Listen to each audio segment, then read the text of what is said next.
আন্দোলন বাংলাদেশের সাবেক চাচ্ছেন না, তারা চান যেন জাতীয় নির্বাচন হতে না পারে।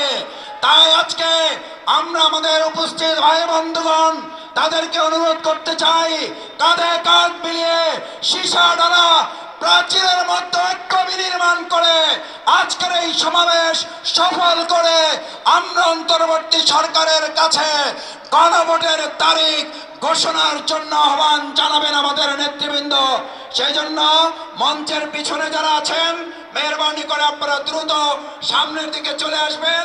আট দলের নেতৃবৃন্দের নেতৃত্বে যে সকল মিছিলগুলো আসবে সেই মিছিলগুলো মেহরবানি করে মঞ্চের সামনের দিকে কাকরাইল মোড়, ফকিরাপুর, নয়াপল্টন, কাকরাইল মসজিদ পর্যন্ত রাস্তাগুলোতে অবস্থান করার জন্য আমরা ব্যবস্থা গ্রহণ করে দেব ইনশাআল্লাহ।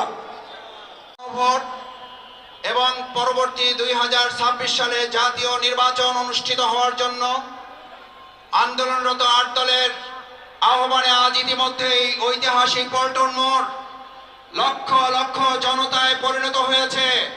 আমরা মনে করি আজকের এই সমাবেশ নামের সমাবেশ হলেও এটি ঐতিহাসিক এক জনসমুদ্রে পরিণত হবে।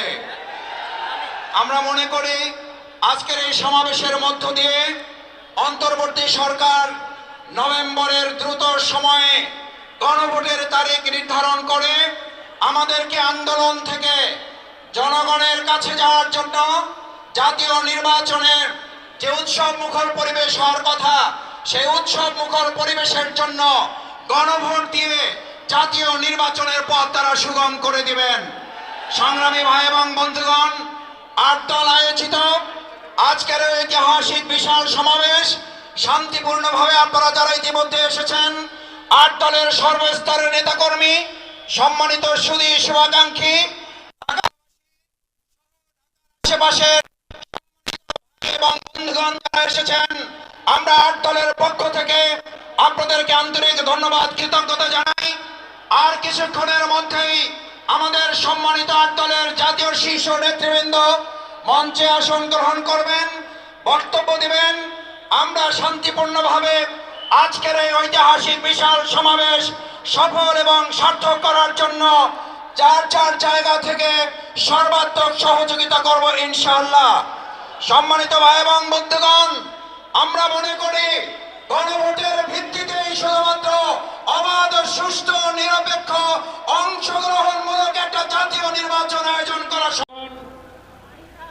আজকে গণভোট সহ 5 দফা দাবিতে আজকের এই বিশাল সমাবেশে মঞ্চে উপস্থিত হয়েছেন আজকের এই বিশাল গণমিছিলের বিশাল সমাবেশের আজকের সম্মানিত সভাপতি, ইসলামী আন্দোলন বাংলাদেশের সংগ্রামী আমির, সংগ্রামী জননেতা মুফতি সৈয়দ মোহাম্মদ রেজাউল করিম পীর সাহেব হুজুর চরমোনাই।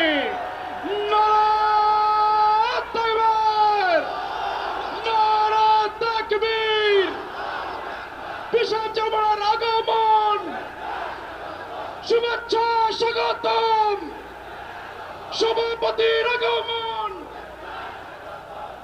সংগ্রামী সাথী ও বন্ধুগণ, জুলাই জাতীয় সনদ বাস্তবায়ন আদেশ জারি ও উক্ত আদেশের উপর গণভোট আয়োজন সহ 5 দফা বাস্তবায়নের দাবিতে আন্দোলনরত আট দলের বিশাল সমাবেশে এখন বক্তব্য রাখছেন বাংলাদেশ ডেভেলপমেন্ট পার্টির সংগ্রামী সভাপতি, জননেতা অ্যাডভোকেট আনোয়ারুল ইসলাম চান।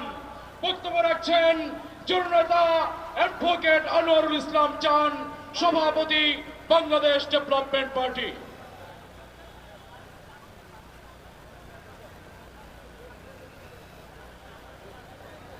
আসসালামু আলাইকুম ওয়া রাহমাতুল্লাহ। আট দলের আজকের এই সমাবেশ, জনতার যে সমর্থন, এই সারা ঢাকা শহরে আজকের মানুষের যে আন্দোলনের ভাব, জুলাই চেতনার যে মানুষের প্রত্যাশা, সেই প্রত্যাশার এই প্রতিফলন। সম্মানিত আজকের জাতীয় নেতৃবর্গ, উপস্থিত আন্দোলনের কর্মী ভাইয়েরা, আমি ইতিমধ্যে নেতৃবর্গ বক্তৃতা দিয়েছেন। বিষয়টা আমাদের সকলের কাছেই পরিষ্কার। আমরা কি চাই? এই বাংলাদেশের মানুষ কি চায়? আমি একটা মেসেজ দিতে চাই এখানে। গতকাল আমি গ্রামে মিটিং করেছিলাম।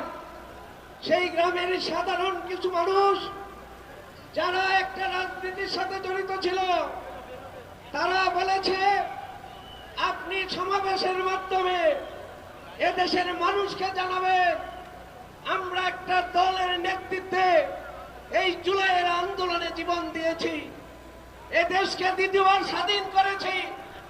বাংলাদেশে মানুষ অধিকার নিয়ে বাঁচার আশায় এই জুলাই সৃষ্টি করেছি। আজকে যারা এই জুলাইয়ের সনদের বিরুদ্ধে অবস্থান নিয়েছে, এই জুলাইকে বাস্তবায়নের বিপক্ষে নার পক্ষে অবস্থান নিয়েছে, তারা বাংলাদেশের মানুষের মন বুঝার জন্য চেষ্টা করো। ইতিমধ্যে 60% থেকে তারা 20% অবস্থান করছে। আপনারা বুঝতে পারছেন এখনো সময় আছে। যাদেরকে নিয়ে জুলাই আন্দোলন করেছিলেন, আপনারাও মাঠে ছিলেন। আজকে এই জুলাই সনদ বাস্তবায়নে, আদেশ বাস্তবায়নে প্রতিবন্ধকতা সৃষ্টি করছেন। মানুষের ভাষা বুঝুন, মানুষের মনের ভাব বুঝুন, এদেশের মানুষের প্রত্যাশা বুঝুন। অন্যথায় যারা আজকে দেশ ছেড়ে পালিয়েছে, আপনাদের অবস্থাও অচিরেই সেই পর্যায়ে যাবে ইনশাআল্লাহ। ধন্যবাদ সকলকে। আসসালামু আলাইকুম।